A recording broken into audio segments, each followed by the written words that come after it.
Política na Bahia, um paralelo entre a história e o momento atual. Seja bem-vindo, Luiz Torinho.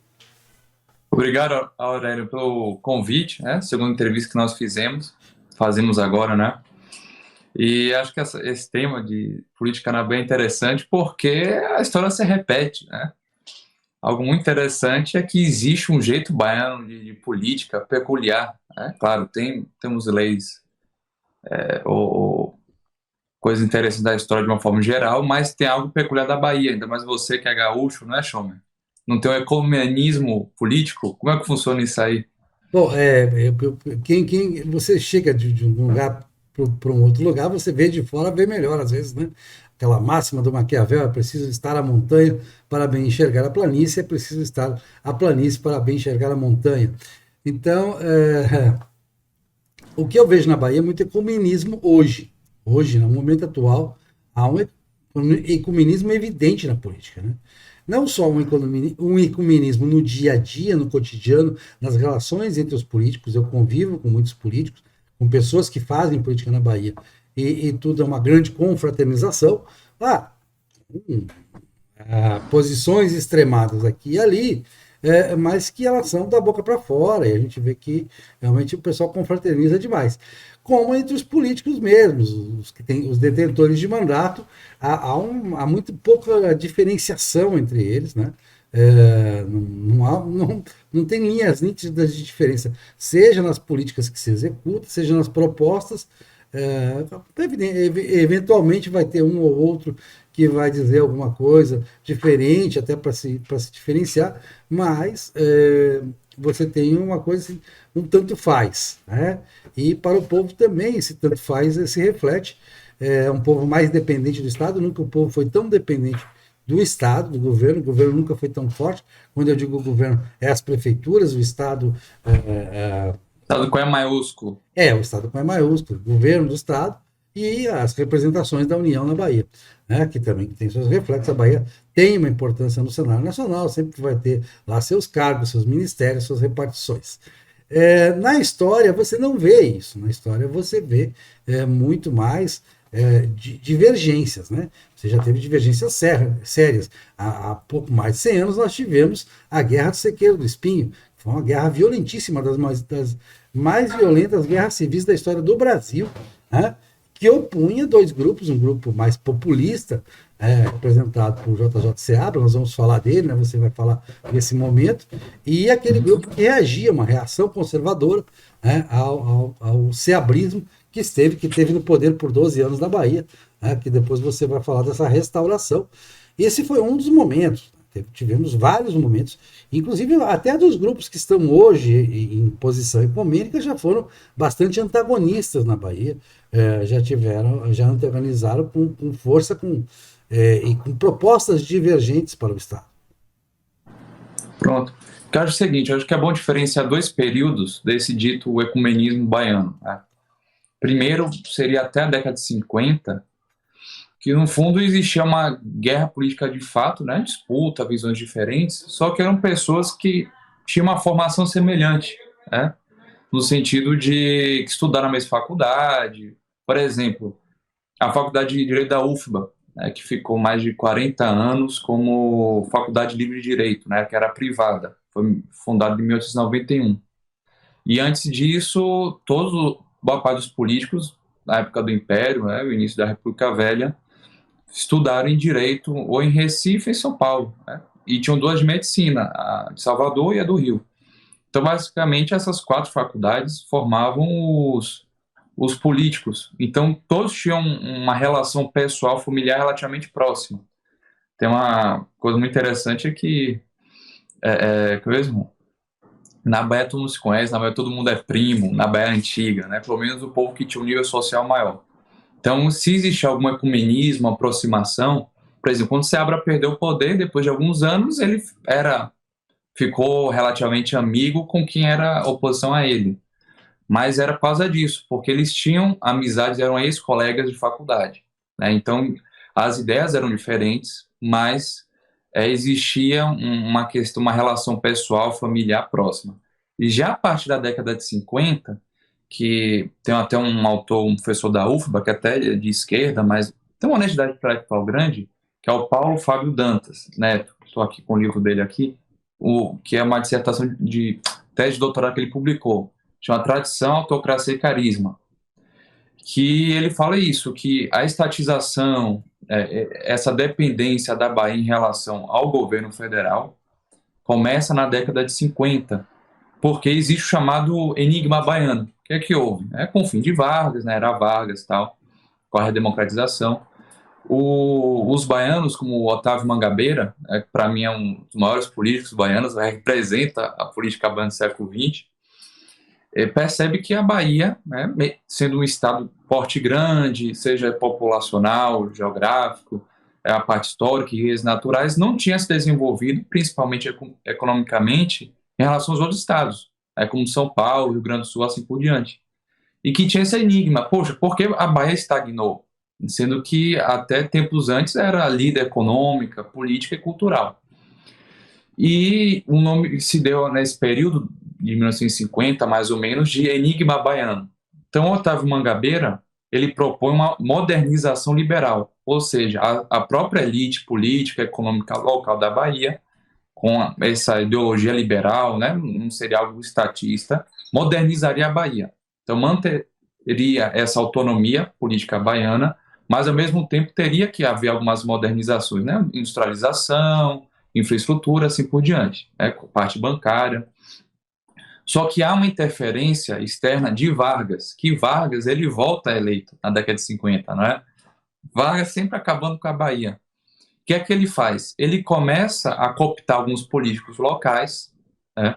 E com a fundação da Petrobras começa a interferir na política baiana, porque o primeiro poço de petróleo e a primeira refinaria é aqui na Bahia, né? Mataripe, se não me engano. O Lobato, das primeiras. o Lobato é o primeiro poço Lobato primeiro.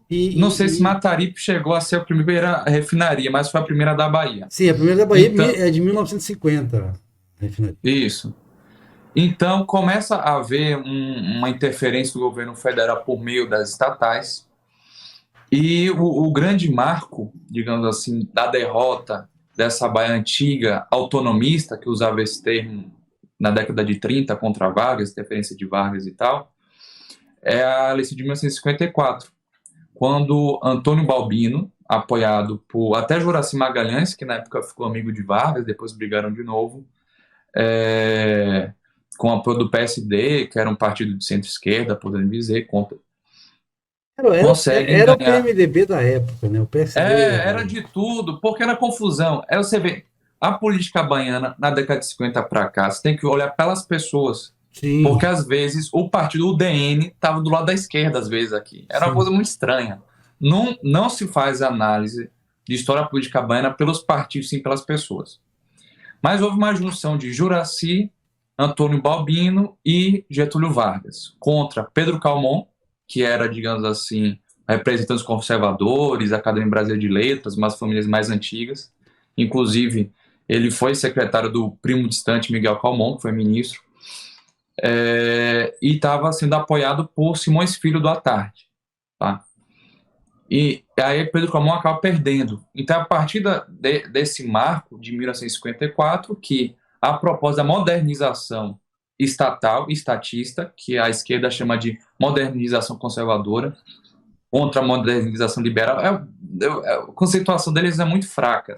Seria modernização estatista, ganha sobre a modernização liberal.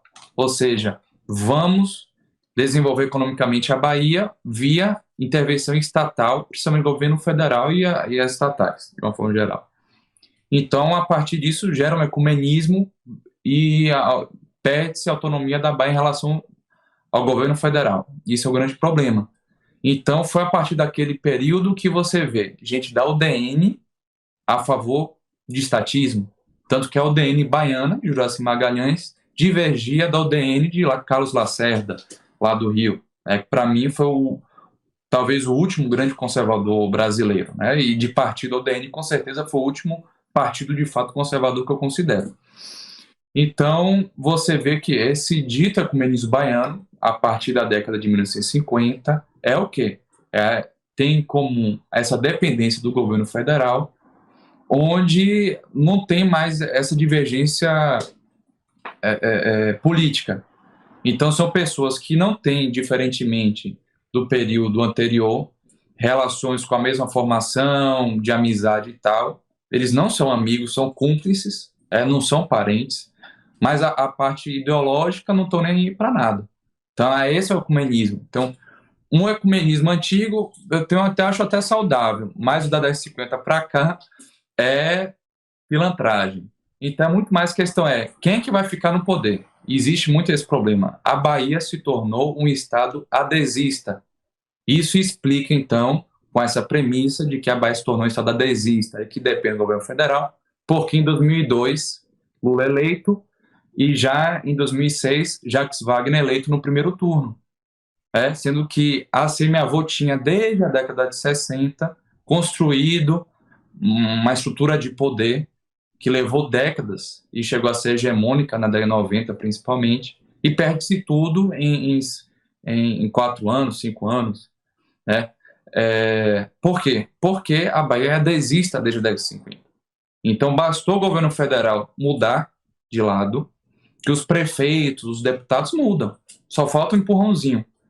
Então, esse ecumenismo baiano tem essa dependência da Bahia e dos políticos, principalmente dos prefeitos, ao governo federal e ao governo do estado. E a partir de não tem ideologia. E são cúmplices. Ninguém é amigo de ninguém. Você está vendo aí essas mudanças políticas, as discussões, você vê que um mete a faca no outro, dentro do DEM, assim por diante. Então, acho que a gente definiria o ecumenismo político baiano por causa disso. Não tem ideologia, adesismo, não são amigos, nem parentes, são cúmplices, e que tem em comum quero ficar na situação, nunca na oposição. É mais ou menos isso. E se existe governo, eu quero estar lá. E agora, Luiz, vamos buscar um pouco mais essa questão econômica. Para mim, está no centro do debate também. Eu sempre digo nos meus livros de história que a Bahia ela perde a partir ela tem um momento ainda econômico muito forte, que é quando acontece a Revolução Haitiana, e isso faz com que aumente o preço do açúcar. Isso. No começo do século XIX. E então tem um período de euforia ali, mas logo vem aquele problema das guerras de independência, né, de toda aquela da desorganização econômica do começo do governo Dom Pedro I, né?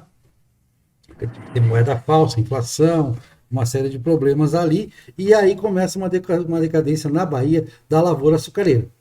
Ela vai estar em decadência de chegar a 1890 com um saldo quase zero, né? E aí você tinha a ideia era industrializar. Industrialização sempre foi uma ideia. Teve o fumo de cachoeira, que até foi uma coisa boa e tal. Cachoeira é região, né? Cachoeira com as almas. Teve aquelas indústrias, os alemães vieram, investiram. Teve os polos têxteis, né, com o Starquinho e outros, né, a fábrica de plataforma, que vai ser inviabilizada a partir da greve de 1919.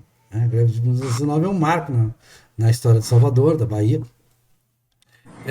porque você tinha ali salários muito mais baixos. O diferencial da Bahia já era, nessa época, 1919, salário baixo em relação aos trabalhadores das fábricas têxteis de Minas e Rio de Janeiro, principalmente do Rio, que eram as maiores.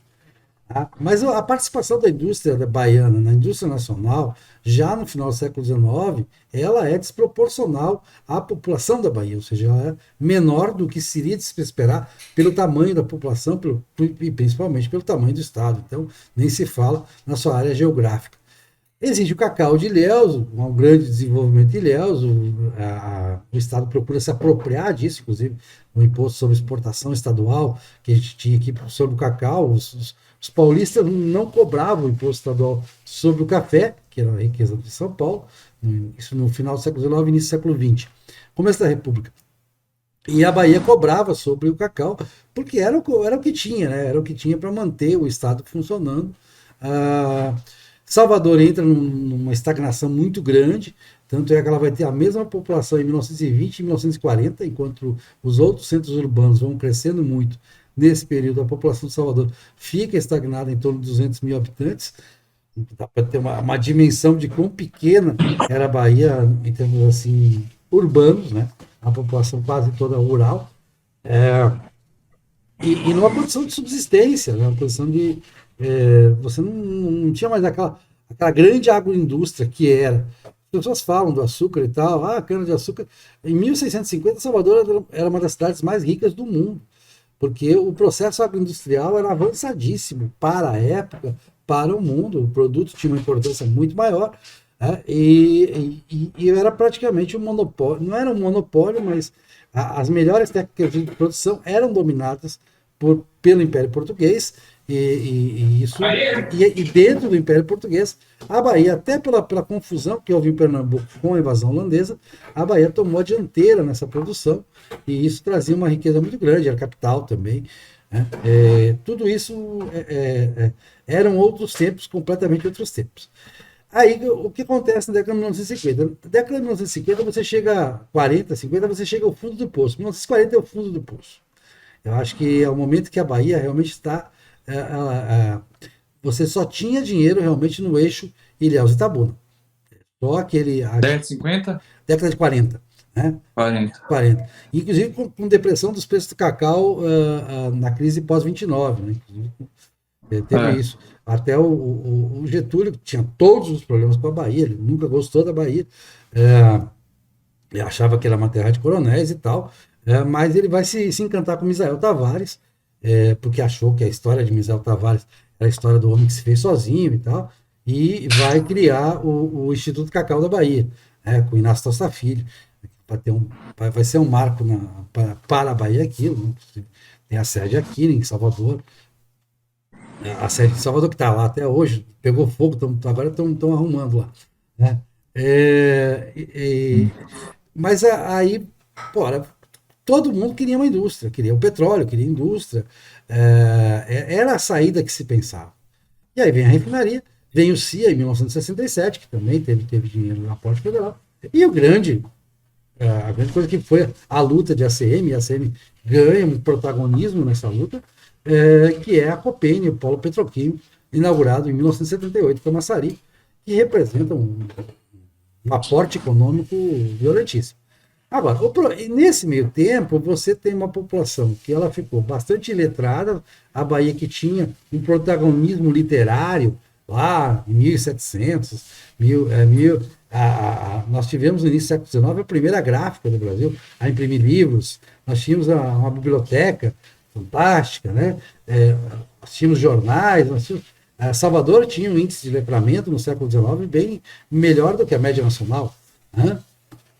E isso vai se perdendo também, essa formação, ela, apesar das iniciativas, apesar de tudo que se fez, a Bahia perde protagonismo no conhecimento, na área de conhecimento. Você destacou aí a Faculdade de Medicina da Bahia, que era uma referência nacional, ela foi fundada em 1808, como escola de medicina e tal, e era uma referência, e a gente perde essas referências, deixa de ter, e isso também deixa de atrair capitais e a qualificação de mão de obra também, tudo isso se fica para trás, e o problema recente, que é o asilamento da Bahia da rede ferroviária nacional. Né? A Bahia não tem, claro, estão fazendo aí de Ilhéus e tal, a leste-oeste, mas por enquanto nós continuamos sem ligação ferroviária com o resto do país, distante dos centros, dos maiores centros, dos consumidores, com uma distância muito grande. Daqui para São Paulo são 2.000 quilômetros rodoviários. Tudo isso é problemático para um estado que ficou para trás, realmente ficou para trás na história. E, de repente, tentou se buscar soluções. Não vou dizer que todos os políticos que você citou não procuraram fazer coisas pela Bahia. Procuraram reativar a economia, criar empregos e tal. Não vou dizer que as pessoas são contra. Mesmo o ecumenismo atual, ele leva. Vamos pegar aqui o governo do Estado. O governo do Estado, hoje, ele praticamente quase não cobra ICMS das indústrias sediadas na Bahia. Tem lá, tinha o ProIndy, agora tem outro programa lá. Eles fazem de tudo para atrair a indústria para a Bahia. Porque ainda, com toda aporte industrial que a gente tem a partir de refinaria, CIA e polo de Camaçari, e polo de feira também, os polos que se criam no interior, calçadistas, conquista e tudo, Com tudo isso, a gente ainda está muito atrás do PIB industrial da Bahia em relação ao PIB nacional industrial. Você falou muita coisa, eu fico pensando livros, ideias e tal. Por exemplo, essa parte da crise do açúcar, tem um livro que faz um estudo de caso, é um clássico, mas acaba abrangendo tudo, que é aquele Engenho Central do Bom Jardim, do Il-Sung Pan, que foi o mesmo que escreveu o clássico Coronelismo e Oligarquias. Era um sul-coreano, para mim é o melhor livro, esse segundo, sobre coronelismo na Bahia, assim, genial. O Cavelha na Bahia, esse livro aí é genial. Que no fundo mostra isso. Houve uma tentativa de modernização, né? Os engenhos centrais seriam, digamos assim, a transição entre os engenhos, como a gente vê, né, na escola, tal, aquela coisa da época da colônia, e para as usinas. Qual foi o problema? As políticas institucionais, a abolição, encilhamento foi um terror, né? Rui Barbosa acabaram quebrando tudo. Ele mostra isso. Então, o Engenho Central, que foi inaugurado, acho que no final da década de 70, do século XIX, início de 80, consegue ganhar até prêmio de melhor açúcar em festival lá na Bélgica, assim por diante. Aí vem a abolição, não tem mão de obra, aí depois vem encilhamento, que quebra praticamente. Não é que exportação é aquela coisa, depende do câmbio. Se você modificar o câmbio, essa parte de exportação e importação quebra. Tem que tomar cuidado. Então, a estabilidade monetária, que até hoje é algo bem precioso aos alemães, desde a década de 50, o alemão não mexe em câmbio. Assim. Para eles é o pilar principal. Fez com que quebrasse a parte do açúcar. Né? E, diferentemente do Pernambuco, eles conseguiram manter alguma coisa. Então, tem esse problema. Tem outra questão que eu percebi muito grande. Existe uma relação grande, não tem como fugir, entre instituições, política e economia. Né? Não dá para fugir disso. Porque meio que a política influencia a legislação, que afeta instituições, e a partir disso a economia. Não pode tentar isolar, mas também não pode achar que existe uma influência direta da economia na política, vice-versa. A parte da institucional, eu acho que é o meio de campo, demiurgo, entre os dois âmbitos. E um dos problemas da Bahia, que o próprio Otávio Mangabeira fala, tem uma frase que eu esqueci, a Bahia é unanimamente dividida, uma coisa assim. Então, houve um problema na República Velha, durante muito tempo, de disputas acirradas. Claro, não vou ficar elogiando hegemonias como houve no Rio Grande do Sul durante o período ou em São Paulo. É política de um grupo político. Mas as disputas internas na Bahia, com influência do governo federal, foram terríveis. Por exemplo, vamos agora puxar o assunto do Seabra. Né?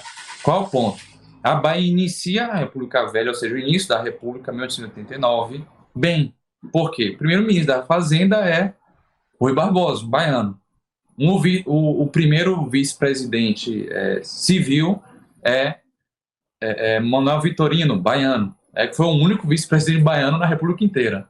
Isso que é engraçado. Que tomou posse. E foi presidente interino até. Então você vê que a Bahia, na década de 90, no início da República, né, do século XIX, ainda tinha uma importância, uma relevância de primeira classe. Só que começa a ter um problema de disputas internas, políticas de forma exagerada, que acabavam afetando a economia do Estado de uma forma geral, né? Porque guerra civil chegava a ter guerra civil, né? Infelizmente é esse problema. Não era hoje em dia, né? Na eleição, o prefeito com a oposição briga na eleição, depois volta lá time normal. Não, chegava lá a guerra, e qual era o problema? Os governadores usavam a polícia militar para participar da guerra, entendeu? Como se fosse miliciano típico, dele. o caso era típico, ridículo. Então, o caso típico de Sequeiro do Espinho. Sequeiro do Espinho foi isso. Houve uma brutalidade do grupo de Antônio Pessoa, que era o grupo seabrista, né? O pessoal do intendente de Ilhéus, em expulsar militarmente as forças chamadas forças conservadoras, eram chamadas de forças conservadoras, que eram João Mangabeira, Sim, os Adame. Arthur Lavin, o adamismo, né? Tá? Uhum. Expulsar eles das terras, expulsar completamente, expulsar mesmo, é uma coisa brutal, né? Que está lá em Terras do Sem Fim, mas o Jorge Amado fez toda uma torceu bastante a história, né? A família Para Badaró, variar. que seria o estupim e tal, claro, a coisa ficou muito centralizada, mas tinha esse apoio. E aí, poxa, Pirangi, que é a atual Itajuí, o pessoal mandou um pedido de socorro, o governador manda tropas, né? Porque o pessoal está fazendo de tudo aqui, está matando aos milhares e de forma brutal, para expulsar mesmo. Isso, pô, desorganizou uma economia que estava brilhante, uma economia que era uma coisa reluzente. Poxa, Ilhéus, quando eu digo Ilhéus, é a região de Ilhéus, evidentemente, sul da Bahia, Sim. era o maior produtor de cacau do mundo, não tinha concorrência e era uma febre mundial de consumo de chocolate, de cacau. Os preços lá em cima, são riquezas fantásticas. O pessoal tinha piano de causa na fazenda nessa época. E cristais, toda aquela coisa. E aí faz aquilo, e quando chegam as tropas, né, elas se juntam aos atacantes. Era simplesmente isso. Aconteceu várias vezes isso também em outros lugares, na questão do Marcelino de Souza, de Maracás também. Se bem que o Marcelino tinha razão na questão dos cauaçus, né? Aquilo hoje Eu vou tá, explicar isso. hoje a Ah, esquerda tem umas coisas, né, Luiz? A esquerda chega e diz assim: Cauaçu eram resistentes, não sei o quê. Bandido, é uma máfia de bandidos. Eles estão elogiando uma quadrilha que era absolutamente bandida e que foi recrutada por esse grupo pessoísta, oficialista, legalista, porque era o grupo do governador, era o grupo do seabrismo, que estava no poder, né? Que eles vão estar lá, vão participar também dos Cauaçus, vão ser pagos para participar dessa guerra estúpida, uma guerra civil muito brutal. Sim. que eu acho que é bom entender que é a partir do micro, do concreto, você consegue explicar o macro. Você conversando, falando isso comigo, eu fico refletindo. E aí, o que é que percebe, então? No início da República, a Bahia entra bem. A década de 90, século XIX, estamos bem. A primeira década do século XX, você percebe o quê? A Bahia sempre teve um ministro, eram menos de 10 ministros na época, né? Então, os estados que tinham algum ministério é porque tinham muita relevância. Então, todo presidente, né, toda a gestão, tinha um ministro baiano. E eram ministérios bons. Por exemplo, Severino Vieira foi Ministério de Obras, né, de vias e tal. Só que acontece o quê?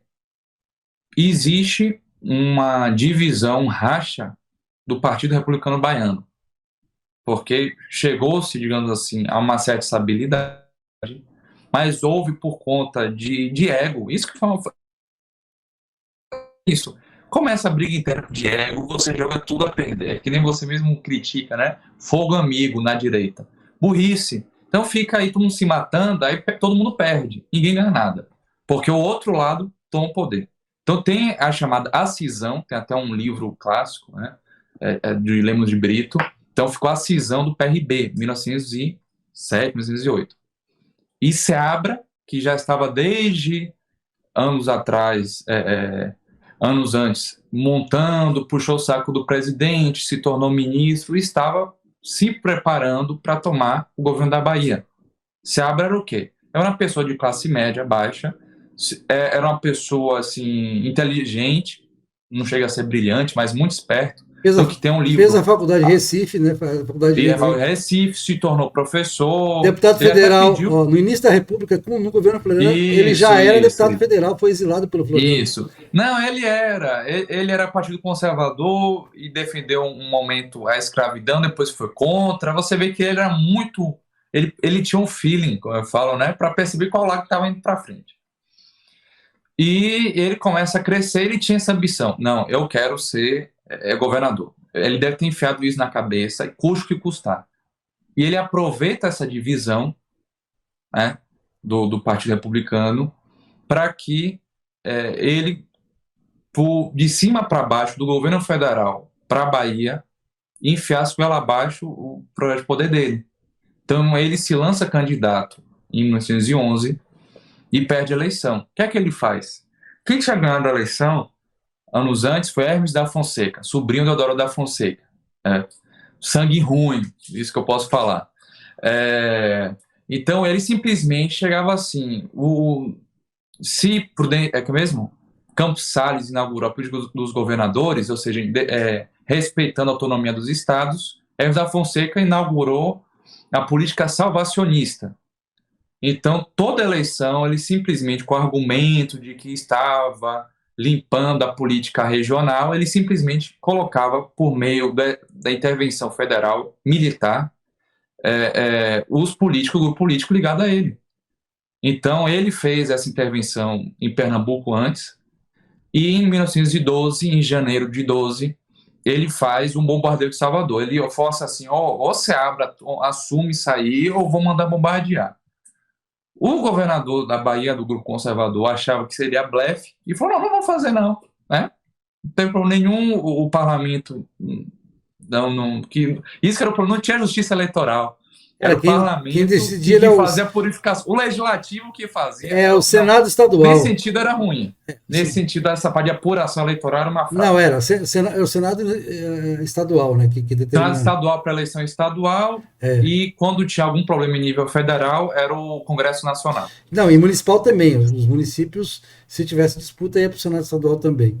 Isso. E aí tem o chamado Bombardeio de Salvador, que bombardeia o Palácio do Rio Branco, né, que ele está na frente da Câmara dos Vereadores. Tinha a biblioteca, destrói a biblioteca. Publicou a biblioteca pública e bombardeou do Forte São Marcelo e do Forte São Pedro. Chegou lá, mandou explodir. Tanto que pegou fogo, perdemos muita coisa, muito patrimônio, tanto que o Palácio do Rio Branco que nós vemos hoje é uma reconstrução, uma reforma, reconstrução de mais moderno. Não era daquele jeito. Então, isso é bom até ressaltar, do início do século XX. Uhum. Então, chega lá e assume o Seabra. Qual foi o grande problema? Por que deu problema a isso? Porque a partir daquele momento, a Bahia perdeu força e autonomia em relação ao governo federal. Esse foi o preço. Então, se antes a Bahia sempre teve um ministro, tem um livro, eu acho que é do Rinaldo César Leite, Rinaldo Nascimento Leite, A Rainha Destronada. Ele faz uma tabelinha e mostra os períodos dos presidentes da República Velha e quando é que a Bahia teve ministro. E mostrou que foi bem no período seabrista, então não foi uma coincidência, nesses 12 anos de seabrismo, 1912, 1923, que a Bahia não teve nenhum ministro. Então foi um enfraquecimento da Bahia. E durante todo o período seabrista, praticamente, teve guerra, disputa interna. Tem um livro interessante, o clássico, O Chefe Horácio de Matos, né, que é a biografia do coronel Horácio de Matos, que para mim é referência. Fantástico. Aí mostra o seguinte, primeira coisa, como é que começou a fama de Horácio de Matos? O irmão dele, que também não era fluxista, ele foi assassinado e ele busca o governo, né, a justiça. Temos que pelo menos processar os assassinos. Aí chega lá, o agente do judiciário lá, tá falando, não posso fazer nada, porque o coronel Tozinho não quer. Aí ele faz a guerra por causa disso. Aí ele ganha a guerra. Aí faz um tratado de paz, com o governo estadual intermediando. O que é que ele descobre 2 anos depois? O governo estadual estava dando armas, no caso Seabra, para o inimigo político dele. A família Sá de Lençóis. Então, o que acontece? Não, antes mesmo, a própria batalha de Campestre, atual município de Seabra, lá no meio da Bahia, teve esse problema. Belíssimo, por sinal, né? O município de Seabra é belíssimo. Isso. Eu quero visitar lá o quanto antes. E aí, Horácio de Matos ganha a guerra e pacifica a região. Aí que faz? Toda hora vem, por meio do Rio São Francisco, lá por Barra, na cidade de Barra, armamento. Então, esse caso específico, mais outros relatos, como você mesmo disse, de Ilhéus e tal, é o quê? Seabra financiava os dois lados, principalmente o lado picareta, né? E para gerar conflito interno, seguindo aquela máxima leninista, né? Dividir para dominar. E isso acabava com a economia da região. Então, se a Chapada, que tinha muita riqueza natural, o Oeste Baiano, o Rio São Francisco, tiveram esse problema de estagnação é porque não tem como crescer economicamente no meio de guerra. Então chegava lá Seabra para aumentar o poder dele, ele, por debaixo dos panos, enviava armas para gerar um conflito armado e que a pessoa que ganhasse a guerra se tornasse vassalo dele, né? Então isso acabou com a Bahia economicamente. Então foi somente com o enfraquecimento de Seabra, ele chega a um ponto no auge dele, em 1915, de poder político, ele passa uma lei que se revogam as eleições municipais, que quem designaria intendente. os prefeitos, os intendentes, né, na época, atuais prefeitos, seria o próprio governador. Pense aí. Então chega a ser algo absurdo. Então chega um ponto tal que em 1919 para 20, Rui Barbosa e os outros conservadores falam, olha, a gente tem que fazer alguma coisa. Então, eles mandam uma mensagem, né, para Horácio de Matos, falam, a gente está organizando uma resistência porque o governo federal não está fazendo nada, ninguém está fazendo nada e não tem para onde ir. Tá? A única forma de recorrer a resolver isso é uma revolta armada. Né? Fazem a revolta armada que é chamada de Reação Sertaneja, em 1919-20, onde Horácio de Matos avança sobre Lençóis, é aí que ele vai para Lençóis. Márcio Nilo de Souza sai de Jequié, mais ou menos, para Nazaré. E o coronel Franklin de Albuquerque sai de Pilão Arcado e conquista aquelas cidades lá do Rio São Francisco. E o objetivo era marchar contra Salvador, ou seja, uma reação do povo sertanejo sofrido. Então, esse livro, O Chefe Horácio de Matos, da década de 60, o livro, tem relatos disso, originais, que mostram o quê? Neguinho tá cansado de o governador de Salvador, em Salvador, financiar a guerra civil no interior e eles estavam simplesmente se defendendo. Então é uma reação conservadora, não é nada esquerdista. Por isso o povo de esquerda não fala nas escolas e tal. E aí o governador, que na época era o apadrinhado político de Era Seabra, pau-mandato do Seabra, total. Antônio Muniz, porque é como se fosse o pai dele, que ele foi órfão relativamente cedo e tal. Era amigo desde a época da faculdade. E pede arrego e pede a intervenção externa federal. Como Epitácio Pessoa, que era o presidente da época, foi relativamente omisso, ele faz algo intermediário. Ele não tira a Seabra, ele não impede um segundo mandato de Seabra, mas ao mesmo tempo cria um canal direto do interior com o governo federal. Então isso já enfraquece Seabra. Então, a Revolução que foi Sertaneja, o que permitiu, inclusive, o fim da Guerra do Espinho foi permitido por isso, né? Porque também o clamor de Ilhéus era muito importante também. Na época, porque Ilhéus também tinha importância econômica nacional, então aquele clamor que veio de lá, ele teve essa influência também no João Mangabeira, né? Principalmente lá. Sim, sim. Né? Então acontece isso. Então a reação sertaneja conservador do povo sertanejo e tal conseguiu neutralizar isso. E o outro segundo grande fator que fez com que Seabra perdesse força é como qualquer governo esquerdista, sabe? Que Schomer, quebrou o Estado. Entendeu? Então gerou uma crise fiscal e econômica que perdeu sua popularidade. Então, se ele gastou muito no início do governo dele, em 1912, 13, com a reforma da Avenida 7, né? Aquela coisa toda, demolir um monte de igreja, atirar aquele traço antigo de Salvador. Ainda bem que faltou dinheiro, eu sempre digo, porque o projeto dele era a Avenida 7 ir até a Baixa do Sapateiro, quer dizer, até a Sete Portas. O Pelourinho tava, tava no projeto. Graças a Deus faliu, não teve dinheiro até pra lá. Com o apoio de Ernesto Simões, diga-se de passagem, né? Teve gente conservador também que apoiou Graças a Deus isso. faltou dinheiro. Mas é isso que acontece. Então, esses dois fatores fizeram com que perdesse. Primeiro, houve uma reação popular, principalmente do interior, e o segundo é que faltou dinheiro. Houve uma crise financeira, tanto que um parente meu, que era Turil, era secretário da Fazenda, foi demitido. Estava lá por causa mais de indicação política. Então, esses dois fatores, mais a mudança do governo federal, facilitaram. Então, se da mesma forma que Seabra conseguiu chegar ao poder por conta de intervenção federal, na Bahia houve algo semelhante. No caso, Epitácio Pessoa termina o mandato, que era algo mais moderado, ele era mais omisso nesse caso. Elege-se Arthur Bernardes, que esse sim, o bicho ia na macho, viu? Tanto que ele pega lá, persegue coluna preste, um monte de coisa. E simplesmente Arthur Bernardes, pelo fato da eleição dele se abre a ter participado da chapa oposta como vice-presidente, ele queria acabar com o seabrismo. Então ele coloca Miguel Calmon como ministro, que já tinha sido ministro antes, e fala: temos que planejar, fazer com que derrubemos o seabrismo. Então esses 3 fatores fizeram isso. Houve uma reorganização da oposição, então apanhando tanto, por meio... Isso que é interessante também falar. Tem esse livro Rainha Destronada fala isso. A instituição que aglomerou os conservadores para haver uma discussão para uma restauração da Bahia foi o Instituto Histórico, né? Geográfico Histórico da Bahia. Isso é interessante notar.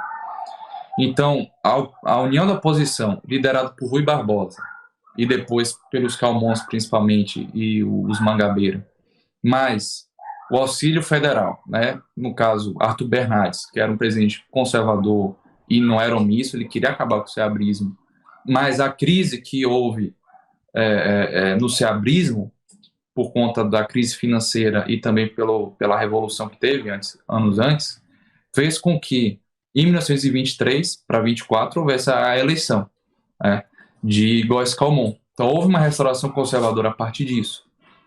O que é interessante, que eu achei muito interessante disso, que a Bahia conseguiu unificar 3 correntes. Que isso é interessante, a direita tem que aprender. Você não pode, a sua panelinha, tomar o estado inteiro. Você tem que aglomerar grupos divergentes também. Não é possível você, só com um partido, querer ter um projeto de poder único. Isso aí é totalitarismo. Tanto que teve uma discussão nisso. Porque ex-seabristas, mais racionais, como o próprio Coronel Pessoa, de Ilhéus, e o Frederico Costa, que era dono lá da atual região de Vila Laura. Dona Laura era a filha dele, por causa disso que tem esse nome. A filha e a esposa, parece que... E ele era o eterno presidente do Senado da Bahia. E esses seabristas vão compor um novo governo. Já os mangabeiristas, que era de Otávio Mangabeira, Pedro Lago e tal, não queriam que eles entrassem. Mas é que os calmonistas, ou seja, esse fator novo, né, da família Calmon e tal, pessoas que não eram, alguns não eram da política, o Calmon não era político, ele era banqueiro e advogado. Eles falam: olha, não temos como estabilizar a Bahia fazendo a panelinha. Não tem como fazer panelinha. Então a gente vai ter que admitir alguns ex-seabristas. Então foi algo muito realista. Então esses 3 grupos, os calmonistas, ou seja, esses novos players, digamos assim, agentes políticos, que eram pessoas mais assim instruídas, mais os mangabeiristas, que era a oposição política profissional, mais os ex-seabristas, conseguiram estabilizar a Bahia. E tinha algo muito interessante. Qual era o equilíbrio em termos de classe social? O interior restauraram a autonomia dos municípios, dos prefeitos, mas a política estadual e nacional era com os bacharéis. Isso que era bem interessante. Então, tinha um grupo altamente qualificado, que mexeria com o governo estadual e o governo federal, e os coronéis ficariam com o interior, e com isso você conseguiu estabilizar a região, sem ficar algo assim grotesco. Então houve essa entente dos bacharéis com os coronéis. E o que eu gosto muito disso? De 1924 até 1930, que foi o grande ano que acabou com a Bahia de fato, a Revolução de 1930 acabou com a Bahia. Completamente. Em 6 anos, a BEC estava detonada. Ela conseguiu ministros novamente, conseguiu emplacar um vice-presidente na eleição de 1930, Júlio Prestes para presidente, que era o paulista. O vice-presidente era o Vital Soares, que foi governador da Bahia depois de Góes Calmon, que era secretário pessoal dele. Conseguiu o ministério novamente. O líder da Câmara do governo era Simões Filho, um baiano, e ainda existem discussões com as de cartas, etc. e tal, que os paulistas tinham prometido que em 1934 um baiano se tornaria o presidente. Esse era o combinado. É pela a quebra do pacto com Minas, né? Que vai causar o golpe de Estado de Getúlio Vargas. Foi. Então... Eu não chamo a 1930 de revolução de jeito nenhum. Aquilo foi golpe de Estado. Não é golpe de 1930. E golpe da pior espécie. Assim. Ah, Não, mas é teve assim, fraude. Teve fraude, mas Getúlio teve 99% dos votos no Rio Grande do Sul. né, Isso tudo não é foi fraude, tá fraude? assim. É. Mas é isso, que a esquerda usa esse critério. Eu gosto de um evento político, é Hum. revolução. Não gosto, é golpe. Né? Então, 1989, 1930, 1964 foram golpes. Tem nada popular a maioria Em das vezes. 1930, Né? o Washington Luiz estava no palácio e simplesmente chegou os militares e agora você vai sair. Pronto. Se isso não é Sim, golpe. isso. Mas, não, mas é isso, isso que é interessante. Em 6 anos, com a estabilização da Bahia, seja em termos de grupos políticos, seja da relação capital-interior, conseguiram muita coisa. Com esses 6 anos, você estava quebrado, você estava humilhado, você estava dividido. Você basicamente conseguiu a união política, você conseguiu que é mesmo unificar o Estado, reestruturar economicamente. Fizeram uma reforma educacional que é o de Anísio Teixeira, né, que os esquerdistas gostam, que é até uma reforma razoável, que criou escolas normais e tal. Exatamente. Não, diz que o gabinete que é mesmo, o secretariado de Góes Camão foi muito bom. Ele escolheu técnicos e tal. A parte da economia da Chapada conseguiu se reestruturar um pouco. É. Enfim, então, uma estabilidade política, convergência política, faz com que a Bahia deslanche rapidamente. Porque tem uma bancada grande e dá para persuadir, né, conseguir ter força em relação aos outros estados. Então era isso, ou seja, se não tivesse o golpe de 1930, a Bahia poderia ter eleito em 1934 um presidente, ou seja, 10 anos depois da restauração conservadora. Então, isso que eu fico imaginando, se na Bahia conseguisse, fazendo um paralelo com hoje, algo semelhante, daria para projetar a Bahia novamente em nível nacional. Não é algo difícil. Não, e o momento Por... é outro, né, Luiz?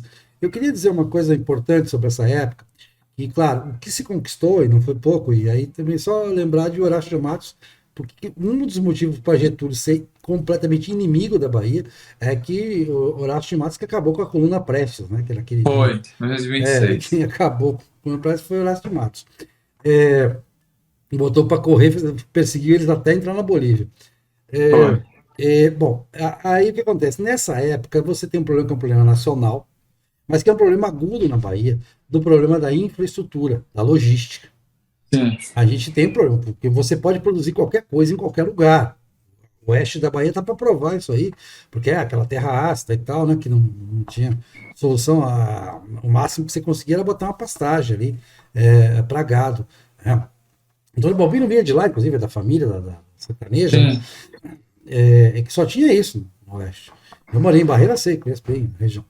E aí você tinha um problema logístico terrível.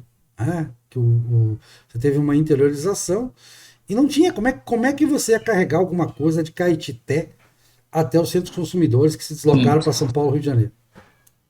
Isso é O economia custo, interessante. o custo disso era muito alto. E no litoral, que você poderia explorar, porque a Bahia tinha um litoral, a Bahia tem 1.000 quilômetros de litoral. Cadê o que foi feito desse litoral? Ele era simplesmente, você tinha um Mediterrâneo fantástico, que era o Mediterrâneo da região de Valença, ali, desde Camamu até Valença, ali, com a ilha de Tinharé, a ilha de Boipeba, é um dos Mediterrâneos mais propícios à economia. Se você tiver o marítimo, o marítimo como via de transporte, mas não foi feito um porto para esse Mediterrâneo. Né? Então a CVI se aguentou lá, se aguenta até hoje, né? A Companhia Valência Industrial, que era têxtil, né? Se segurou lá, como podia, com navios pequenos e tal, trazendo para Salvador, para embarcar aqui. Mas era uma questão de uma economia que não teve o aporte necessário. Ilhéus, com toda a riqueza do cacau, ela vai ganhar o Porto do Malhado na década de 1970. Antes você tinha que mandar uma barcaça para Salvador, para embarcar em Salvador. E aí tinha sindicato aqui, a Estiva e tal, que era caríssimo. A operação do Porto de Salvador era muito cara, justamente por uma baixa infraestrutura e porque tinha o sindicato também, que tinha aquela coisa toda, tinha que dar trabalho a muito mais gente do que realmente, efetivamente, precisava para carregar um navio. Um exílio do comércio exterior, quer dizer, a gente exportava alguma coisa, mas não importava por aqui, porque a importação vinha por Santos, A importação vinha pelo Rio porque vinha para os centros consumidores lá. E Porto Seguro, então, nem se fala, né? Porto Seguro até hoje não tem porto, né? É, não existe. Porto Seguro. O nome é Porto Seguro, mas Porto não existe. Não existe Porto em Porto Seguro. Quem conhece Porto Seguro sabe que não existe. Né? Em toda a região. Não é só Porto Seguro. Caravelas não tem, ninguém tem. Sim, sim, é um problema. Belmonte que tem lá um terminal de barcaças e tal. Alguma Esse coisa caso, assim. Schomer, Mas então, é que nem. então você tem 1.000 quilômetros de litoral que não tem uma ligação logística. Nem interna, nem nada. Pra você ter uma ideia do atraso nosso logístico, a BR-101 ela foi asfaltada, terminou de ser asfaltada em 1975. Ou seja, até 1975 você não tinha uma ligação rodoviária do litoral da Bahia com o grande centro. Porque passa por Eunápolis, é isso? Eunápolis surgiu. Eunápolis era o acampamento da obra que. A Eunápolis foi o maior centro do mundo, só foi emancipada em 1988, quando já tinha mais de 100 mil habitantes. O maior distrito do mundo. A maior distrito do mundo. É porque era um acampamento do pessoal da obra, que estava fazendo, terminou aquele trecho do Rio Jequitinhonha até a divisa com o Espírito Santo, só foi completado em 1975. Então, isso representou um enorme atraso na questão logística. Então, a Bahia perdia competitividade. Por mais que houvesse todo esse investimento, ela perdia competitividade. E não foi isso, não é resultado de um projeto. Vamos deixar claro. Eu acho que você colocou muito bem. Tudo bem, o seabrismo foi uma coisa muito ruim para a Bahia. Foi péssimo para a Bahia. O seabrismo como todo. Aqueles 12 anos foram ruins para a Bahia. Claro, Seabra vai se opor a Getúlio. Como você disse, os Tem regime no final da vida. Aí, tanto Misael Tavares, que é aquela coisa, quanto o Antônio Pessoa, que eram seabristas violentos, né, vão estar nessa concertação, nessa restauração conservadora, como você bem colocou. Mas, tirando isso, a Bahia, se você pegar desde os presidentes de província, inclusive, né, você vai ter pessoas competentes. Tem pessoas. A Bahia teve Luiz Viana, né? Teve Araújo Pinho, teve Otávio Mangabeira, teve. O Balbino não era um sujeito bronco. O Juraci estudou muito, depois ele se tornou um cara mais. Não eram pessoas irrazoáveis. Né? Não eram pessoas ignorantes. Ou que avessas à modernização, avessas ao investimento, ou coisa parecida. Eu acho Não, pelo contrário. Você viu o esforço de Juraci e Antônio Balbino, né? Ele queria, com Rômulo Almeida, aquela parte do Instituto Econômico, né? Centro de Estudos Econômicos. O que é que eu percebo? Tem um monte de fator. Tem uns fatores que mesmo exógenos e endógenos. Essa parte constitucional falam isso. Tem coisas que não tem culpa, digamos assim, em nível local. Às vezes são decisões em nível nacional, por exemplo. Essa parte de mercado financeiro, né, um monte de coisa só pode operar na Bolsa de São Paulo. Então, você não pode criar ter um limite, um teto de mercado financeiro nos estados, de uma forma geral. Porque certas operações só podem ser feitas lá em São Paulo. O problema é que não se consegue mais abrir bolsa nenhuma no Brasil. Toda hora, todo ano, tem um requerimento aqui em Salvador para reabrir as operações. Exatamente. Aí vem a CVM, que é um órgão ligado ao Banco Central, fala que não tem. Né? Então tem muito impedimento, por exemplo. Qual a explicação, Schomer? E a Bahia teve um setor bancário, só fazer. A Bahia teve um setor bancário desenvolvido. Da Bahia é banco econômico. Não, o Banco da Bahia, Clemente Mariani, né? E o outro é do Ângelo Calmon. Eu choro muito. E teve outros bancos menores, tipo o João Maria Falcão também foi banqueiro lá em Feira. Não só isso. O Banco Econômico era o banco em atividade mais antigo do Brasil. Porque o Banco do Brasil quebrou 500 vezes, um monte de vezes. O Banco Econômico é de 1836, é o mais antigo privado. E, se for contar de continuidade, era o mais antigo do Brasil. O Bradesco comprou ambos. Sim, mas qual a explicação toda também, por exemplo, Schomer? Um caso.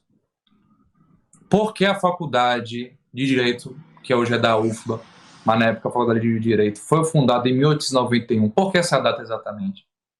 Porque no início de 1891 aprovou-se uma lei federal que permitia que se criasse faculdade privada de Direito. Então, se não tivesse esse impedimento institucional, já teria quase toda certeza uma faculdade de Direito na Bahia, no Império. Então a gente tem que analisar o que é de fato culpa de nós baianos, ou seja, fatores endógenos, seja da elite política, econômica, social do povo e tal, mas também tem fatores exógenos, ou seja, governo federal. Então a grande discussão toda era o quê? De fato, o povo fica brincando. Os mineiros na República Velha acusavam os paulistas do que eles faziam, porque os mineiros, quando estavam na presidência, era obra só em Minas. E já os paulistas gostavam de controlar o câmbio. Eles adoravam ficar no Ministério da Fazenda por causa disso. Eles queriam controlar o câmbio para fazer café. E comprar café para queimar, né? Foi muito dinheiro Isso, público queimado com isso. Isso mesmo. Então, essa parte de porto, de ferrovia, porque isso que acabou, por exemplo. Acho que o professor da FGV, ele até apresentou no ano passado, deu uma aula online, uma coisa dessa, sobre a relação entre economia e educação, né? Ou seja, a taxa de alfabetização, ou pelo menos das escolas dos jovens que em idade de alfabetização, no início do Império, no final do Império, ou início da República Velha, uma coisa dessa. E ele mostrava que na Bahia, algumas regiões tinham o mesmo padrão de alfabetização em termos percentuais de São Paulo, do Rio Grande do Sul, assim por diante. Salvador era muito bom. Salvador era muito Isso, mas qual era o problema? Existiam bolsões isolados, que, como você me disse, o Oeste Baiano, o Sertão, que geralmente é o quê? Era a parte de pecuária, né? Gado extensivo. Que, pelo fato desse isolamento, por conta dessa parte também não tinha infraestrutura, que se tornavam regiões inúteis, que não adianta você produzir algo se você não vende. Essa que é a questão toda. É isso. Então não adianta. Não é nem por não querer vender, é porque não tem como levar. Como é que você vai levar? É isso, é custo de transação. Por exemplo, quando aqui o meio oeste americano, Midwest, né, Chicago tal, existiu economicamente? Quando surgiram as ferrovias na região. Porque lá era mais barato você, de Nova York, comprar carne de Londres, da Europa, do que você comprar lá do carne ou qualquer insumo. Se você entrasse... Do que lá do meio oeste americano, demorava mais, porque era de carroça. Sim, porque se entrasse, acho que é 60 milhas de Chicago para dentro, já ficava mais caro o frete rodoviário do que ir de Chicago até Londres. Então, no meu livro tem esse dado, no História Brasileira tem esse dado, e eu falo que o quanto isso tornou, e quanto isso empobreceu relativamente o Brasil em relação aos Estados Unidos, esse atraso nosso na implantação. Porque você pega um exemplo, vou dar um outro exemplo. A estrada de ferro Ilhéus-Itabuna, que funcionou durante muito tempo e foi importante para o desenvolvimento, era Ilhéus Conquista. O projeto dela era Ilhéus Conquista, mas nunca passou de Itabuna. Né? Nós tivemos até, Juazeiro teve, né? Juazeiro conseguiu ter uma ferrovia. Sim, passa para Lagoinha. Mas houve erros também na condução, na concessão, uma série de problemas. Né? A gente fez muita coisa certa também. Se você pegar, por exemplo, a história de São Bento das Lages, que hoje é o FRB, né? A primeira escola agrícola do Brasil, São Bento das Lages, município de São Francisco do Conde. Poxa, quanta gente boa ali, capitais, pessoal, os nossos barões da Bahia, né? Sim. Eles contribuíam mesmo, eles tiravam dinheiro do bolso para desenvolver a escola, para fazer e tal. Até a ideia das usinas vinha daí também, de modernizar a produção da cana-de-açúcar, novas variedades e tudo mais. Mas não deu certo, simplesmente a coisa não frutificou como deveria. Tem coisas que são circunstanciais da história também. Sim, tem.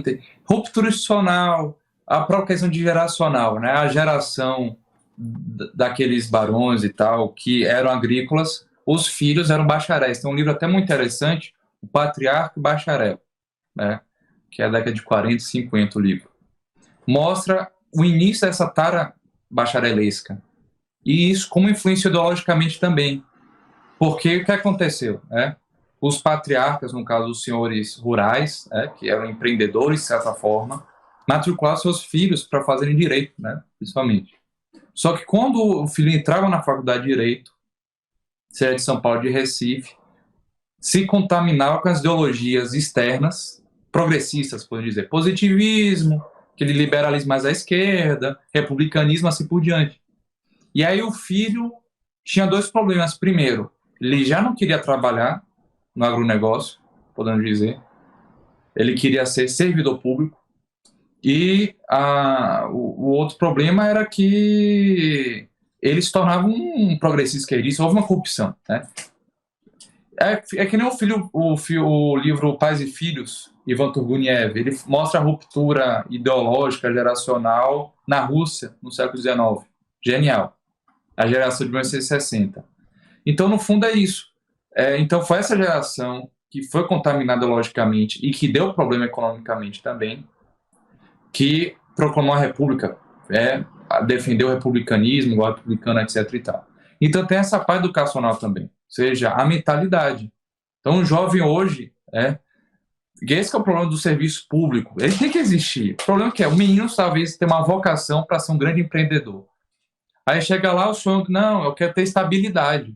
Então ele lá cheio de ideias, né, energia vital, tal, ele quer fazer um serviço repetitivo, tal, etc. e tal. Então esse é um problema do serviço público. Não é que ele é caro, que ele suga energia vital de pessoas que teriam talentos, opções para isso. É que nem medicina hoje em dia. A cada 10 meninas de classe média no Brasil, 11 querem fazer medicina. Tem algo estranho nisso. Todo mundo nasceu, essa geração, do nada. Vocacionada da medicina.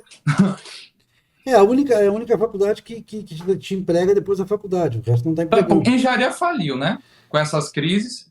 Que na minha época, engenharia, né? Na escola, todo mundo queria ser engenheiro. 40 alunos, 30 queriam fazer engenharia. Mas aí é como explica o Márcio Correia Campos, que já deu entrevista aqui, ele é professor de arquitetura da UFBA. A formação que existe nas nossas federais é bacharelesca, né? Então, ela forma um professor de engenharia. Mas também, eu acho que tem a questão seguinte: existem incentivos que o governo agrava, claro, tem a parte cultural, que o governo agrava negativamente nisso. Então, por exemplo, o governo gerando artificialmente um boom imobiliário. O que ela fez? Fez com uma geração inteira quiser de forma artificial, que foi a minha geração, fazer engenharia. Foram fazer engenharia, temos agora metade do pessoal do Uber, por exemplo, deve ser engenheiro. Todo mundo fica brincando. Eu faço engenharia para virar depois. Nós temos um claro excesso de formação da maior parte das chamadas carreiras tradicionais na universidade. A universidade está sendo questionada no mundo inteiro. Há um arcaísmo na universidade diante dos novos desafios econômicos, da nova economia. A universidade não prepara muito bem para a nova economia. Alguma coisa, tem uma coisinha boa aqui, outra coisinha boa ali e tal. Tem sempre as universidades de vanguarda, que não é o caso de nenhuma universidade brasileira. O Edgar Santos até tinha essa ideia da UFBA, que ele fez até uma coisa meio visionária, né, com aquela coisa da... Sim. O auge da UFBA foi no início. Isso que é triste. Que Edgar Santos, que era amigão do Juracy Magalhães, né? Por sinal, né? Ele começou com aquilo com a amizade que ele tinha com o Juracy. O Juracy não tinha amigos na Bahia, aí encontrou um amigo no Edgar Santos. Cara bonachão, né? Sim, mas então as questões econômicas, elas passam por uma série de circunstâncias que a Bahia não, infelizmente, ficou para trás. Muita coisa boa foi tentada, não vou dizer que não foi tentada, mas ficamos para trás. E essa coisa da educação básica, então, temos para cá. Agora, os municípios, uma das coisas que me entristece vendo a história da Bahia, não sei se você vai concordar comigo, é quando você vê a história de cidade por cidade, de municípios. Eu ainda vou contar a história de município por município aqui nesse canal, que não é no canal, outro canal que está surgindo aí, que é uma enciclopédia de história, que já está registrado, canal Enciclopédia de História. E quando você vê uma Serrinha, uma Feira de Santana, a Brota de Macaúbas, Macaúbas mesmo, a própria Barreiras, então, qualquer cidade que você pega, Caeté, aquela história fantástica de Caeté, Conquista também, né? O Arraial da Conquista, João Gonçalves da Costa, um homem negro fundou uma dinastia. Os negros, a esquerda identitária negra não fala que foi um homem negro que fundou a dinastia que dominou toda a região de Vitória da Conquista, que fundou a Arraial da Conquista, e a família dele ficou 200 anos lá em Conquista, detendo o poder. Enfim, todas essas histórias eram municípios que precisavam se sustentar, que eles tinham que gerar sua própria receita. Sim. E aí, quando você vê essas histórias, Tucano, Serrinha, qualquer lugar que você queira, Para você ter a condição de autonomia municipal para ser uma vila no Império, né? Antigamente era uma vila, depois para A ser. transferência financeira do município para o Estado Central. Exatamente, para o central. E aí o que acontece? As melhores pessoas do lugar eram escolhidas para administrar. E era um sacerdócio, era um esforço, um sacrifício, você sair das suas atividades, deixar dar um pouco atenção para suas atividades privadas para gerir aquele município. Então, buscava essas melhores pessoas. Hoje você tem uma situação que o Fundo de Participação de Municípios e o retorno do ICMS é quase 100%. Eleição municipal é uma quase 100%. Quem vai saquear os recursos transferidos. E aí você atrai as piores pessoas para a gestão disso aí. E são pessoas altamente dependentes desse modelo. Desse modelo que não tem em vista que o município se desenvolva, que o município encontre uma razão econômica. Isso começou, hoje não tem mais. A Constituição de 46. Desculpe, Luiz, só para completar o raciocínio. Então, hoje, você não tem mais o problema da logística. Você vai para Tucano, tá, não falta ferrovia ainda, mas você tem uma boa rodovia daqui para Tucano, que vai chegar em Feira de Santana, que vai distribuir, que você tem um bom porto em Salvador hoje, muito melhor que era, pelo menos. Você tem bons portos, o Tegipe e tal. Enfim, você tem melhor infraestrutura. Então você teria condições de produzir. Mas a lógica mudou. A lógica no interior não é mais a lógica de vamos tornar esse município, vamos tornar essa cidade um polo de produção. Mas era essa a lógica 100 anos, há 150 anos atrás. Era essa a lógica. E não se conseguiu, por quê? Por causa desse problema da interiorização. Vender para quem? Você muito bem colocou. Como eu estou lá no meio da Chapada, vou vender para quem? Vou vender o quê para quem? Foi problemático isso. E aí, quando você tinha consertar essa situação, aí vem esse modelo aí, que esse modelo aí não vai para lado nenhum. Não, terrível. Porque isso estimula, primeiro, que você diz, os piores entrarem. Segundo, não desenvolver o município. Para que você vai ter o governo federal que vai pagar as contas no final do ano? Né? E o que eu acho que é o pior, você transfere as melhores pessoas do interior para a capital. Então, o interior, me diga assim, qual os grupos intelectuais, elite do interior? Sinceramente, eu fui recentemente em Feira de Santana 2 vezes, né? Um em dezembro, se não me engano, e agora em fevereiro. Feira de Santana não, que tem dinheiro de verdade, Salvador que só vive de recursos públicos e tal. Feira de Santana tem a avenida principal, Getúlio Vargas. Você já entra uma rua ao lado, certo? Está asfaltada, mas totalmente esburacada. Na segunda rua dentro, já é terra. Falei, nossa, então, de que adianta isso tudo se tem um ranço de roça ainda no sentido de não se desenvolver um mínimo de infraestrutura, não é um ruim distrito de feira. Não é ruim para Então, como assim, saindo de Salvador, a segunda maior cidade do estado, que é Feira de Santana, tem esses problemas crônicos. Tanto que um professor meu de economia citou isso, que o problema do estado da Bahia é o seguinte: comparar Salvador com São Paulo é relativamente fácil, né? Onde está a disparidade e tal. A discrepância mesmo, que é tão distante, que tem uma diferença de natureza, não é nem de grau, é o interior da Bahia com o interior de São Paulo.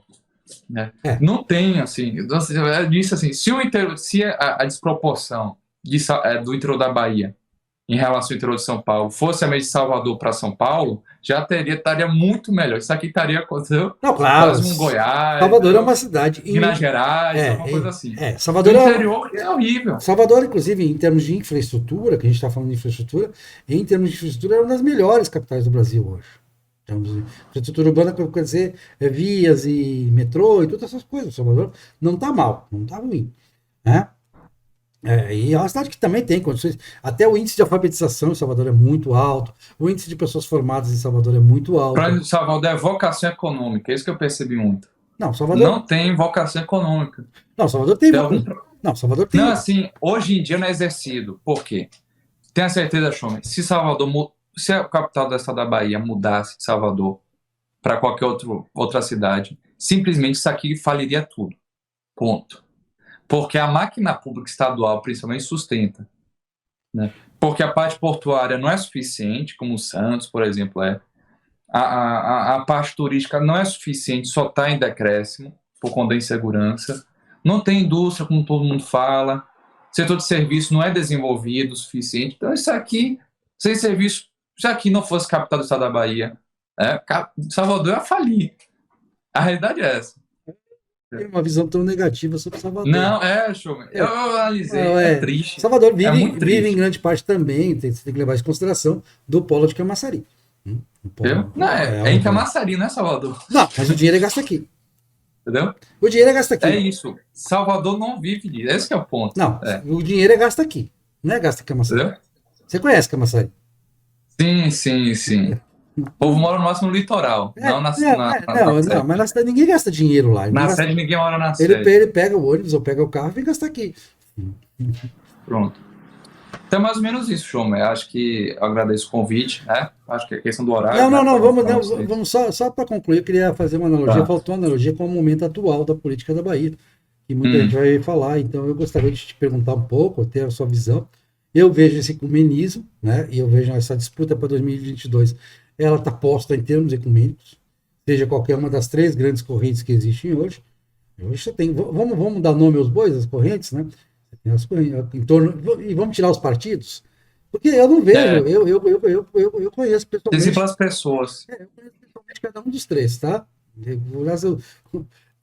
E eu não vejo neles, quero conversar, eu não vejo grandes diferenças entre Jacques Wagner, ACM Neto e Otto Alencar.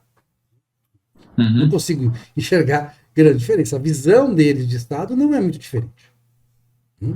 Agora, eles são, por mais que eles tenham boas intenções, eu acho que os 3 têm uma formação razoável, os 3 têm uma ideia do que seja um mundo das ideias e tudo mais, né? Agora, eles respondem um eleitorado que também está, todo esse processo, independente do Estado, que olha para o governo, para a ideia de governador da Bahia, e diz: o que o governador da Bahia vai fazer pela gente? Né? É uma coisa assim, muito de dependência, essa teoria da dependência, e de toda essa rede, né, da política também que se cria aí, porque você tem é aquela história que me dizia um prefeito há pouco tempo atrás, o prefeito até perdeu a reeleição ele dizia: Aurélio, ninguém me pede uma rua, ninguém me pede uma escola, ninguém me pede uma melhoria, só pede emprego. Então, é essa visão. Como você reagir a isso? Então, eu acho que nenhum dos 3, eu não demonizo nenhum dos 3. Tá? Não demonizo, e muito menos as correntes que estão com eles, as pessoas. Eu tenho certeza que os 3 estão cercados de pessoas competentes. Né? Pessoas estudadas, pessoas capazes. Mas a realidade total, até aí tem a realidade nacional também, impõe um pouco isso. Isso. Não, acho que é interessante o seguinte. Primeira premissa que eu tenho na minha vida, e assim, funciona muito para evitar niilismos ou utopias. Temos que trabalhar com o real e não com o ideal. Que tem gente assim, só vou me movimentar, fazer algo quando tiver a situação ideal. Ou critica a partir de um ideal, no sentido de eu sempre vou ser o isentão e criticar todo mundo, ninguém presta. Né?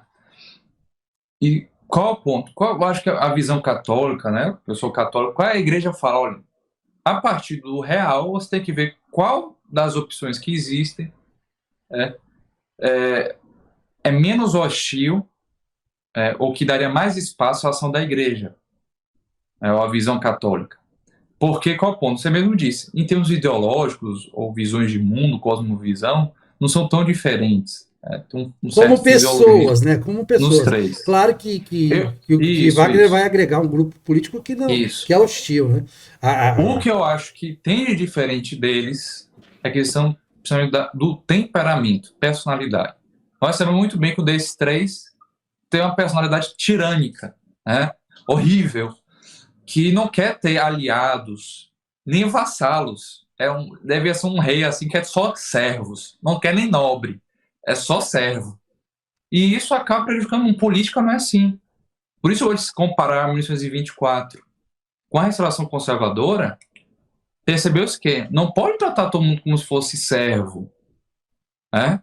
Você precisa tratar de forma diferenciada, tratar bem, assim por diante. E a questão de manter a palavra. Né? Então, eu acho que a personalidade, a questão, isso que pesaria mais. Então, é por causa disso que eu excluiria facilmente 2. Né?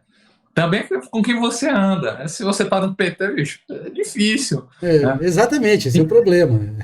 Entendeu? Eu vou ficar falando para onde o Rui Costa, que ele é do PT. Não, Se pessoalmente ele é uma pessoa adorável, tanto Agora ele ele quanto o Wagner. piorou muito, mas o início, o primeiro governo dele e tal, todo mundo fala, poxa, Rui Costa é um conservador em vários aspectos. Sim, Você vê, ele botou a linha 2 do metrô para andar, né? Mas você vê, chega um ponto onde você está tão dependente daquele grupo ideológico que você acaba se deformando, né? Eu acho que o caso de Rui Costa era esse. Se ele tinha virtudes, hoje a Bahia está acabada economicamente, umas decisões malucas, tirânicas. Então você vê que parece que houve um ponto tal que surtou, porque prevaleceu não a verdade, que talvez ele seguisse alguns aspectos, como pessoa, né? E sim o que o grupinho dele participava. Por isso você tem que saber com quem a pessoa anda. Né? Até por causa disso, por exemplo, eu tenho uma simpatia a Bolsonaro por causa disso. Porque não da pessoa dele, sim com quem ele anda. Né? O problema é que os exatamente. outros andam. Luciano Huck, o cara, gente boa, legal. Mas com quem ele anda? Exato. Diga-me Então com você quem analisa a anda. pessoa por quem ela é de fato, ok? Exato. E a personalidade, principalmente, como ele disse, o temperamento tirânico para político não faz sentido nenhum. Só vai dar besteira. E ainda mais não cumprir a palavra. Política é confiança, política não é contrato. Né? E a questão com quem a pessoa anda. Eu não Então são lembro esses dois de critérios. quem é a frase que diz que a política adora a traição, mas odeia o traidor. Isso, não perdoa os traidores. Né? Paul aplicou muito bem isso para a ex-federal de Bolsonaro na Bahia. Então, é a partir desses três critérios, desses dois critérios, né, da pessoa e com quem ela anda, que eu acho que o Otto Alencar seja, de fato, dentre esses três, a pessoa que seria melhor para conversar. Eu acho. Exato. Diálogo, não, não estou dizendo que, por exemplo, o Wagner é uma pessoa extremamente simpática ao diálogo. Uma pessoa que. Né, gente boa. Tem fama de Não, ser gente boa. não, e trato pessoal, acho que é o melhor dos três, assim, conhecer dos três é o melhor, tenho até um gosto pessoal com ele, assim, né? Até pelo reconhecimento que eu tenho que ter pessoalmente, o fato de que ele, pô, ele me nomeou representante da sociedade civil no Conselho Curador da FUNCEP, sabendo Sim, que sim. eu era oposição ao PT, né? Então ele tem essa grandeza também de enxergar as coisas. Agora o problema é grupo político, lógico, né? Você não pode se Tem aliar. esses dois fatores, a pessoa e com quem a pessoa anda. Exato, Então, não tem como. tem essa. Então, é basicamente isso. Qual a vantagem de 2022? Eu queria registrar para esse vídeo. O problema da Bahia, há vários anos, é que só tem dois grandes grupos políticos fortes. É como se a gente sempre tivesse no eterno segundo turno. Por isso não tem segundo turno. Porque toda hora as eleições terminam no primeiro turno. Porque se só tem dois grupos fortes, já vamos direto para o segundo turno. Exato. Né? O segundo turno existe o quê? Quando tem três forças e você quer tirar a dúvida, né, das duas mais fortes. Como a Bahia nunca tem uma terceira via, um terceiro grupo forte, isso dá um problema. E eu tenho uma esperança de que em 2022 surja um terceiro grupo, para que mesmo que esse Ou um grupo não quarto grupo, ganhe, né? Um quarto um grupo também. quarto, não, o ideal é ter um monte, mas assim, pelo menos um terceiro grupo, para que pelo menos quebre essa polarização e certo comodismo. Essa polarização gera comodismo. E acho que são quatro cartas, são quatro pessoas. Não é só Otto, Assemineto e Jacques Wagner. É João Leão também. Atualmente estão em Não, duas. e o Está em grupo que polarização. apoia o Tem presidente. polarização. E o grupo que Jacques Wagner é o é, cabeça de um, e o cabo de guerra, o forte, né, o braço direito é o Otto Alencar.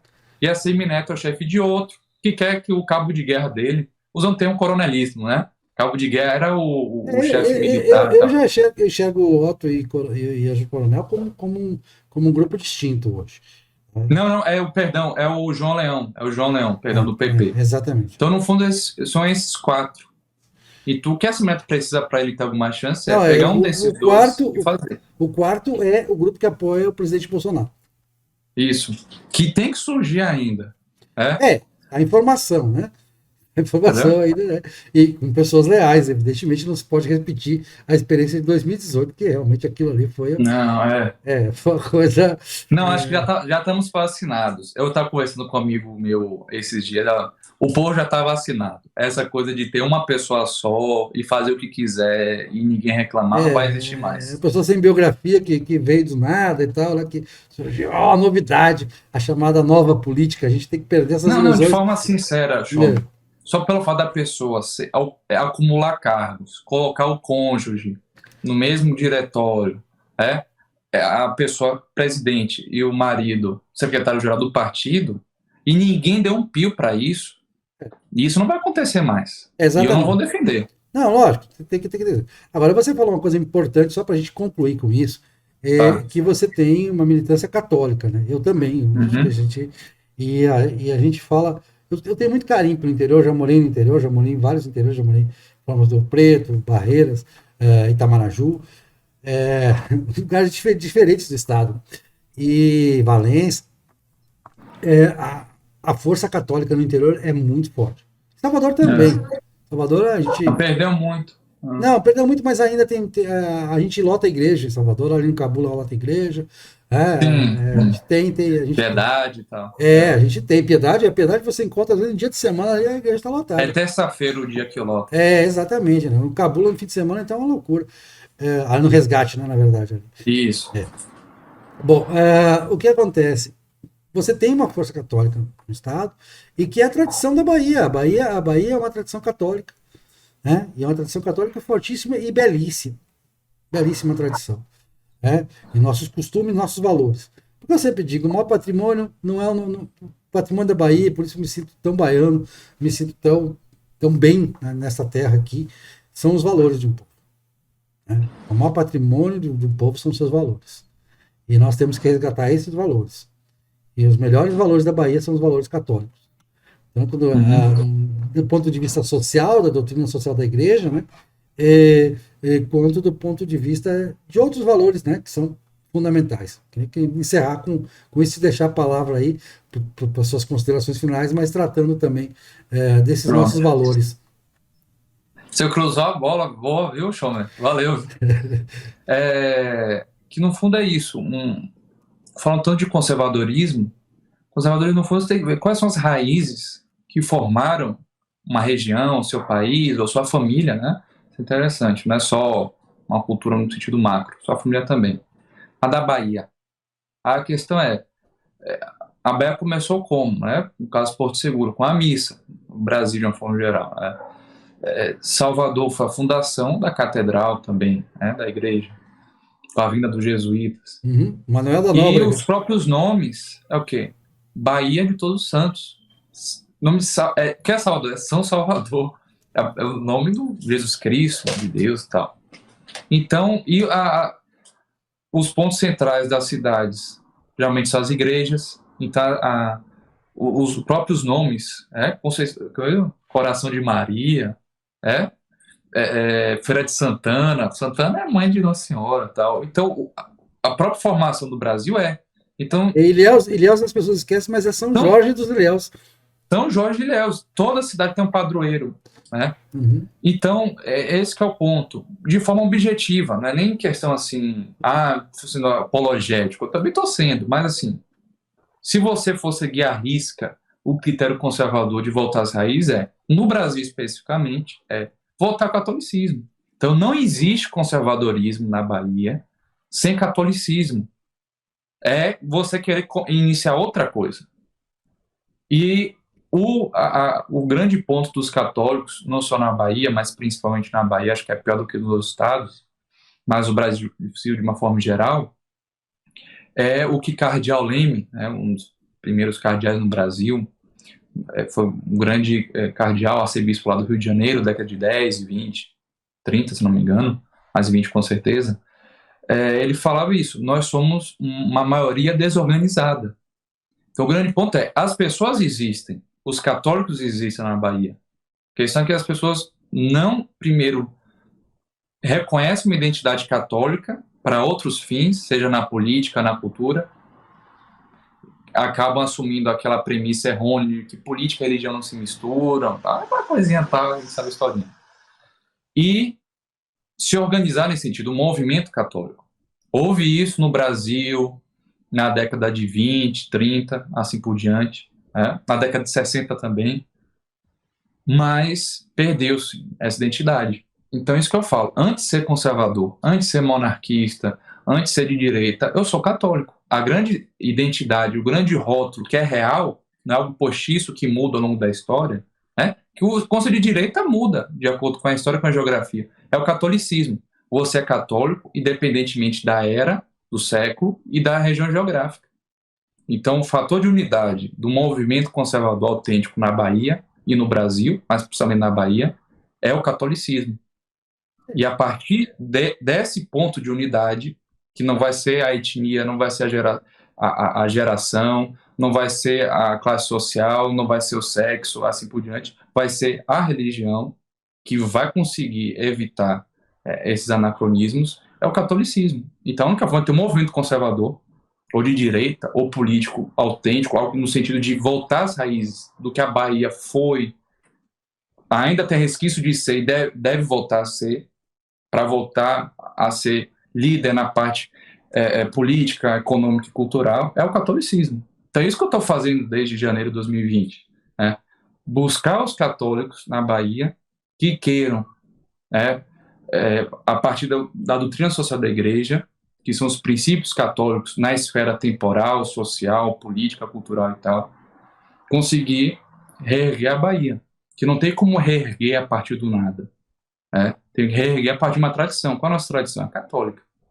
Então é basicamente isso, Chama. Muito obrigado. Foi um pouco longo, mas eu gostei da conversa para variar. É sempre bom conversar contigo. Renovaremos sempre, a gente está sempre em busca de pensar a Bahia.